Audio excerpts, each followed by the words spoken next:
విలువలు లేవు, వలవలు కూడా లేదు. ఆదాయంతో పని లేదు, అనుకున్నది చెప్పేయడమే, నోటికొచ్చింది వాగేయడమే, చెప్పింది మాత్రం నిజం అని ప్రచారం చేయడమే.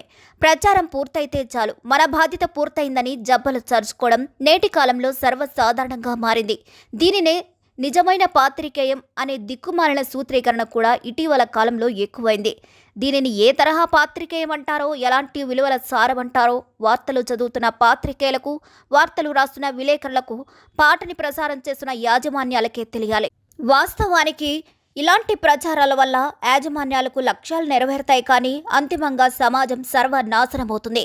తెలుగులో మీడియా అనేది వర్గాలుగా విడిపోయి చాలా సంవత్సరాలు దాటిపోయింది. ఒక రకంగా చెప్పాలంటే పార్టీలకు అనుకూలంగా ఉన్న మీడియా సంస్థలు ఏర్పాటయ్యాయి. నిస్సిగ్గుగా, నిర్లజ్జగా వ్యవహరిస్తున్నాయి. ఈ విలువల పతనం ఎంతవరకు సాగుతుందో తెలియదు, కానీ ఇప్పటికైతే విజయవంతంగా నడుస్తుంది. అధికార పార్టీకి డప్పు కొట్టే ఛానల్స్ కొన్ని ఉంటాయి, ప్రతిపక్ష పార్టీకి బాజా వాయించే ఛానల్స్లు మరికొన్ని ఉంటాయి.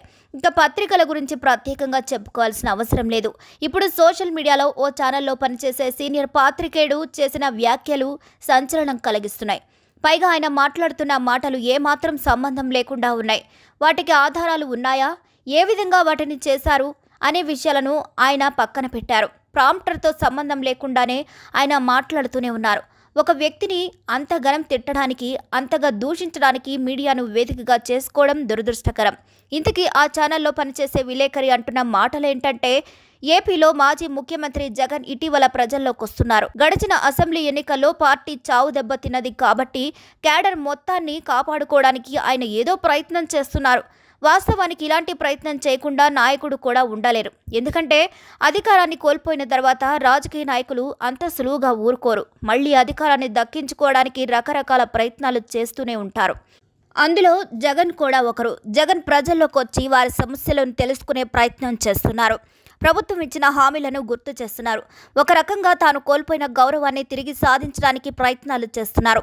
జగన్ మాజీ ముఖ్యమంత్రి, ఇందులోనూ ఓటమి అనేది లేని రాజకీయ నాయకుడు కాబట్టి సహజంగానే ప్రజల్లో అతడికి చరిష్మా ఉంటుంది. పైగా ఏపీ యువతలో జగన్ అంటే విపరీతమైన క్రేజ్ ఉంది. జగన్ ఎక్కడికొచ్చినా సరే వారు వెళ్తూనే ఉంటారు.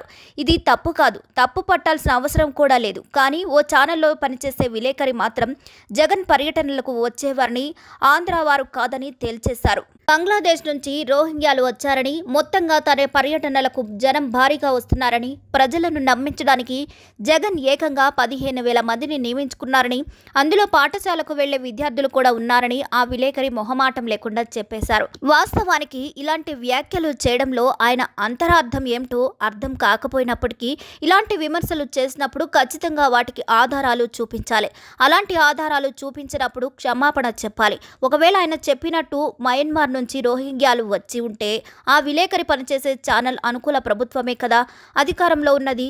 అలాంటప్పుడు ఆ ప్రభుత్వం ఆ వ్యక్తులకు అరెస్ట్ చేయొచ్చు కదా, వారిని అదుపులోకి తీసుకొని జైల్లో వేయొచ్చు కదా. ఆ పని ప్రభుత్వం ఎందుకు చేయడం లేదు? ప్రభుత్వం అధికారంలోకి వచ్చి కూడా దాదాపు ఏడాది పూర్తయింది కదా. పైగా జగన్ అక్రమాలపై ప్రభుత్వం వివిధ కేసులు నమోదు చేస్తున్నప్పుడు వీరిని మాత్రం ఎందుకు ఉపేక్షిస్తున్నది? జగన్ పర్యటనలకు వేరే ప్రాంతాల నుంచి వ్యక్తులు వచ్చినప్పుడు, వారి శాంతి భద్రతలకు విఘాతం కలిగిస్తున్నప్పుడు ఖచ్చితంగా చర్యలు తీసుకోవాలి కదా.